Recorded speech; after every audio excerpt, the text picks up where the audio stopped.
చెప్తాడు ఏం రాయాలి? అమ్మో డబ్బులే కదా హ? వేస్తున్నా, తీసుకుని హాస్పిటల్కి పో. తీసుకొని హాస్పిటల్కి పోనా? అలాగా తమ్ముడు అమ్మతో మాట్లాడేది. నేను రాస్తా చూడు.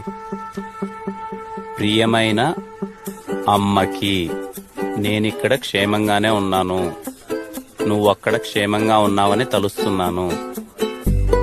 నీకు ఆరోగ్యం ఎలా ఉంది? హాస్పిటల్కి వెళ్లకుండా ఉండమాకు. నాకిక్కడ పనిలో బాగానే డబ్బులు వస్తున్నాయి. నీకు కొంచెం పంపిస్తున్నాను. హాస్పిటల్కి వెళ్ళు.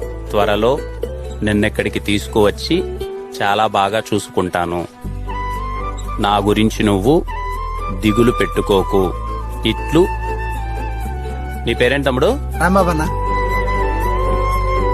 రాంబాబు. ఇలా తమ్ముడు అమ్మకు ఉత్తరం రాయాల్సింది. బాగా రాసావన్నా. అన్నా మా అమ్మకి క్యాన్సర్ అన్నా.